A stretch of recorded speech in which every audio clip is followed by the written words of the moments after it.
এই যে 11:30 মতো বাজে, আর আমার পুজো কমপ্লিট আজকের মতো। এই দেখো, আর আমার বাবু এসেছিল, মানে আমার ছোটো বাবু, ছোটো খোকা।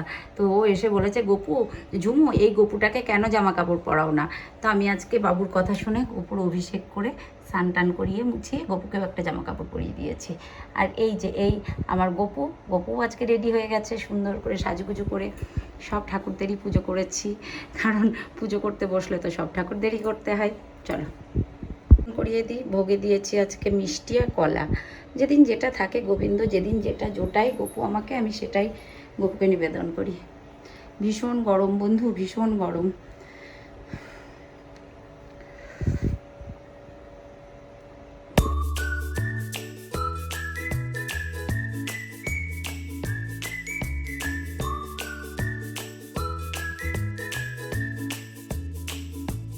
দিদি আজকে রান্না বান্না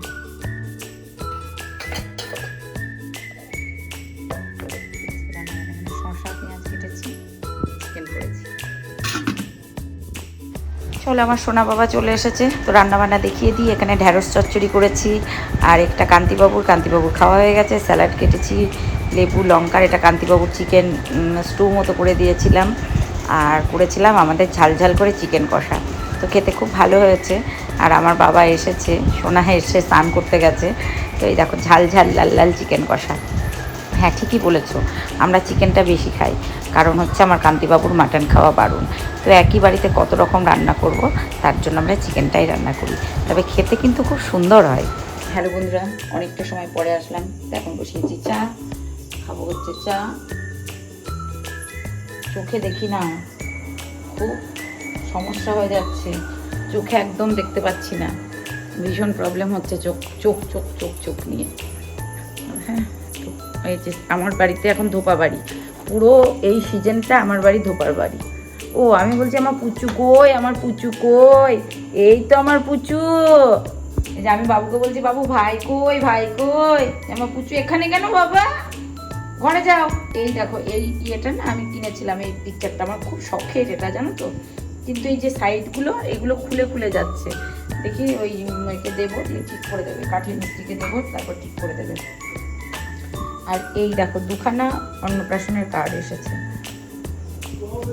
আয়ুষ্মান, আদি, আরোহী, কুকু, এটা একটা এসেছে, আর এখানে একটা এসেছে এই যে দেবাংশী। বাহ, খুব সুন্দর নাম, দুটো নামই খুব সুন্দর। দুখানা অন্নপ্রাশনের কার্ড দুদিন পর দুখানা অন্নপ্রাশনের কার্ড এসেছে দুদিন পর। হ্যাঁ, তো আজকে আমার জানো তো এই দাঁতে ভীষণ যন্ত্রণা করছে, মানে যন্ত্রণা মানে কি প্রচণ্ড যন্ত্রণা করছে, কালকে থেকে করছে, তারপরে আজকে তো আরও করছে। বাবুর জন্য চা বানাবো, এখন আসলাম চা বানাতে, খুব যন্ত্রণা করছে গো। হ্যালো বন্ধুরা, চা বানিয়ে আমি আর আমার বাবু খেয়ে নিয়েছি, কারণ এটা আমাদের এই সময়টা, আমাদের চা টি টাইমটা সকালে আর রাত্রে, এই দুটো টাইম আমার ছেলে বাড়িতে থাকলে এই দুটো টাইম আমি আর আমার ছেলে একসাথে চা খাই। কান্তিবাবু থাকলে কান্তিবাবুর সাথেও খাই, কিন্তু কান্তিবাবু চা খেয়ে বেরিয়ে গেছে আগে, আর বাবু একটু বেরিয়েছিল, আসলো, তারপর চা বানালাম, আমি আর ছেলে খেলাম। তো আমার বাবু এতদিন পড়াশোনা করলো, অনেকেই বলেছে কোন কলেজে করছো, কোথায় করছো, কি করছো, আদেতেও কলেজে পড়ছে কি না, এখনও যে বাবুর চাকরিটা হয়েছে এটাও এখনও অনেকেই কনফিউজড আছে, আদেতেও ও চাকরি করছে কি না বা চাকরি পেয়েছে কি না। তো তার জন্য তো ওর কলেজে যেতে হবে। তো ওর কিছুদিন আগে ফেয়ারওয়েল ছিল, তো কলেজ থেকে ওকে একটা পুরস্কার দিয়েছে বা পুরস্কৃত করেছে। চলো, এর যেটা ওর সারা জীবনের স্মৃতি, ওর কর্মক্ষেত্রে বলো বা ওর জীবনের যে একটা, মানে কি বলবো, টার্নিং মোড় নিয়েছে ওর জীবনের একটা, সেইটার যে একটা মানে স্মৃতি, কোনো কিছুর একটা করতে গেলে তো একটা স্মৃতি থাকে, সেই স্মৃতিটা কলেজ ওকে দিয়েছে, এবং সেটা পেয়ে আমিও খুব খুশি, আমার কান্তিবাবুও খুব খুশি, এত খুশি একসাথে, এত খুশি মানে বলে বোঝাতে পারবো না। চলো দেখাই কি দিয়েছে। এই যে এরকম একটা মেমেন্টো দিয়েছে, যেটা কলেজ থেকে, এই যে ওর কলেজ টেকনোমেন সল্টলেক। হ্যাঁ, তো এটা ওকে কলেজ থেকে দিয়েছে। আর ওর কিন্তু আমার এই যে এখানে শোকেসে ও ক্লাস 1-এ ওই যে স্কুলে পড়তো সেই স্কুলের একটা ট্রফি আছে, তারপরে পরপর অনেকগুলো ট্রফিও পেয়েছে, এগুলো সব ওখানে রাখা আছে। তো আজকে এটা ওর কলেজের। তো এই সব জিনিসগুলোর না জাস্ট অসম, মানে এর কোনো ভাগ হবে না, এটা সারা জীবনের স্মৃতি হয়ে থাকবে। টাকা পয়সা অর্থ আসবে যাবে। তো অনেকেই ভাবো যে হয়তো আমি মিথ্যা কথা বলি বা কোনো বাজে মানে কিছু বলি, তো হয়তো ভাবছো যে না ও কলকাতাতে ভর্তি হয়েছে, কলকাতায় পড়ে কি না কি পড়ে কি না কি করে। তার সত্যতা জানতে গেলে তো সেখানে যেতে হবে, পড়াশোনা করতে হবে এবং সেটাকে কিছু জানতে হবে। কলকাতায় পাশাপাশি দুটো কলেজ, একটা টেকনো মেন আর একটা টেকনো ইন্ডিয়া। তো বাবু যেটা পড়তো সেটা হচ্ছে টেকনো ইন্ডিয়া, এই টেকনো মেন, সরি ভুল বললাম, টেকনো মেন সল্টলেক, এই যে টেকনো মেন ক্যাম্পাসটাতে ও পড়তো। এইবার বলি, মেন ক্যাম্পাসটাতে চান্স পেতে গেলে একটু কাঠখড় পোড়াতে হয়, একটু ব্রাইট স্টুডেন্ট ছাড়া মেন ক্যাম্পাসে চান্স পাওয়া যায় না। ওকে, টাকা পয়সা দিয়েও যে এই কলেজগুলোতে চান্স পাওয়া যায় না। টেকনো মেনটাতে, টেকনো ইন্ডিয়াতে গরু ছাগল ভেড়া যাই পাঠাও না কেন টাকা দিয়ে চান্স পাওয়া যায়।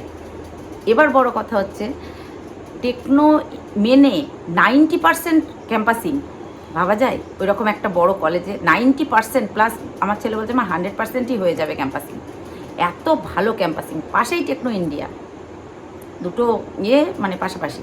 টেকনো ইন্ডিয়ায় কোনো কোম্পানিই যায়নি, কোনো ক্যাম্পাসিংই হয়নি। এবার বলি, অনেকেই কনফিউজড হয়ে যাচ্ছ যে আমার ছেলে কি চাকরি পেয়েছে, কি পড়েছে, কি চাকরি পেয়েছে।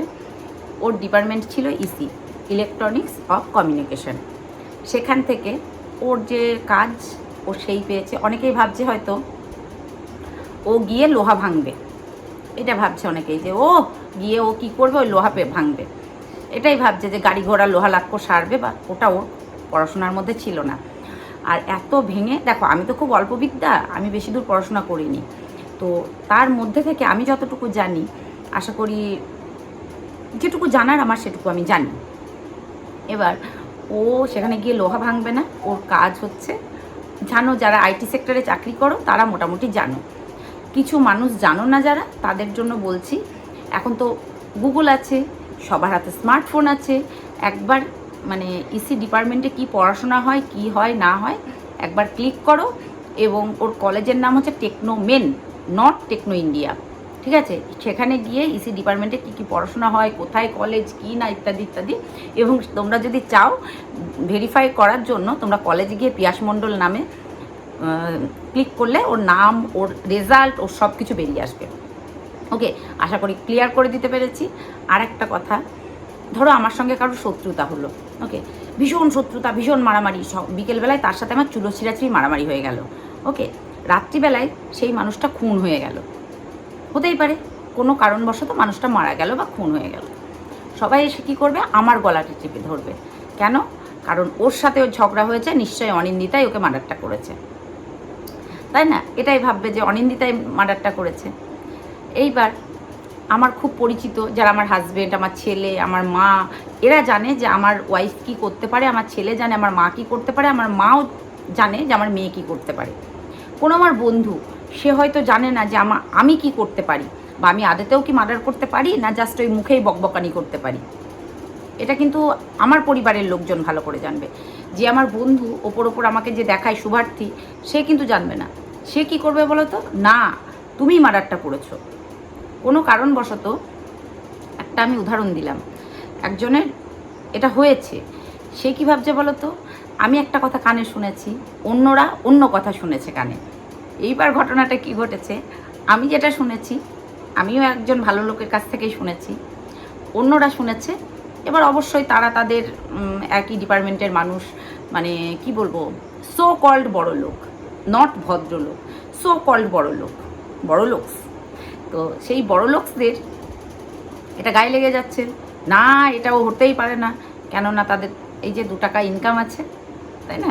তারা সমাজে নিজেকে মানে সমাজের অধিপতি মনে করে, তাই না? সেই সো কল্ড বড় লোকদের এটা গায়ে লেগে যাচ্ছে, না এটা হতেই পারে না, দুনিয়া ইধার সে উধার হয়ে যায়, লেকিন वो कभी भी गलत नहीं हो सकती, ঠিক আছে? কেননা অনিন্দিতার ছেলের সাথে কম্পিটিশনে যেতে হবে। সেটাই তো, দেখো একটা ছেলে তৈরি করতে গেলে না সব থেকে বড় স্যাক্রিফাইস করতে হয় মাকে আর বাবাকে, তারপর লেবারটা দেয় ছেলে, পুরো এফার্টটা দেয় ছেলে। আজকে আমার বাবু যতটুকু করেছে পুরোটা কিন্তু আজকে আমি ওকে 12-এ ছেড়ে দিয়েছি, ও কিন্তু আজকে 4টে বছর কলকাতায় একা আছে। হ্যাঁ, সেখান থেকে কলকাতাতে গেলে অনেক ছেলে খারাপ হয়, অনেক ছেলে ভালো হয়, কিন্তু ও আমাদের সেই সম্মানটা রেখেছে এবং ও নিজের যোগ্যতাতে এটা করে ফিরে এসেছে যে মা আমি এটা পেরেছি। এবং ওর সাথে ওর একটা বন্ধু, সেও খুব ভালো ছেলে, খুব ব্রাইট ছেলে, সেও এটা দেখিয়েছে যে না আমরা এটা পেরেছি। ওর একটা বন্ধু, ওর নাম দীপঙ্কর, ও খুব ভালো ছেলে। ওরা কিন্তু সেই বাবা মার সম্মানটা রেখেছে, ওরা কিন্তু খারাপ হয়ে যায়নি এবং আমাদের আজকে গর্বে বুক ভরে যাচ্ছে। এই যে অনেকেই আছে বলছো যে লোহা লাক্কর ভাঙতে যাচ্ছে, এই হচ্ছে ওই হচ্ছে, বলতে পারো, তাদের আমি কোনো কথা বলবো না, কারণ বারবার আমি যেটা বলি, মূর্খের সাথে তর্ক করা একদম ব্যর্থতা। মূর্খের সাথে তর্কে যেতে নেই, মূর্খের সাথে তর্কে গেলে নিজের মান সম্মান চলে যায়। তো অনিন্দিতা ছেলের সাথে পাল্লা দিতে হবে, এটা হচ্ছে সবথেকে বড় কথা। তার জন্য কি করতে হবে? গলাবাজি করতে হবে, সত্যটাকে মিথ্যা করতে হবে, তাই না? আর মিথ্যাটাকে সত্য করতে হবে। চলো করতে থাকো, ভগবান যার কাছে আছে। আর আমার সঙ্গে, আমি একটা কথা বারবার বলেছি, আমার সঙ্গে কেউ থাকুক চাই না থাকুক, আমার মায়ের আশীর্বাদ আছে। আর ওই যে আমার গপু, আমার সন্তান অনাদির আদি গোবিন্দ আছে। যার কাছে গোবিন্দ আছে তার সাথে আর কাউকে দরকার নেই, কাউকে দরকার নেই।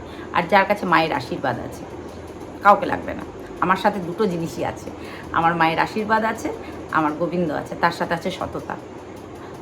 ঠিক আছে? তো চলো, সকলে ভালো থেকো, সুস্থ থেকো, ভালোবাসায় থেকো, টাটা। আর আমি আজকে সত্যিই খুব খুশি, খুব খুশি, ভীষণ খুশি। Love you all. শুভরাত্রি। তবে হ্যাঁ, বন্ধুদের বললাম বলে কিছু মনে করো না, তোমাদের চোখে আঙুল দিয়ে মাঝে মাঝে একটু দেখিয়ে দিতে হয়। তো এটা আমার, এই যে এখানে আর একটু শোভাবর্ধন করবে। আমার ছেলের অনেকগুলো মেমোন্ট আছে, ওখানটায় ও ক্লাস 1-এ পেয়েছিল ফার্স্ট প্রাইজ। ওর বই, প্রচুর বই পেয়েছে, অজানা অজানা বিবেকানন্দ, অনেকগুলো বইও পেয়েছে। তো তার মধ্যে থেকে এটা আর একটা যোগ হলো, খুব ভালো লাগছে।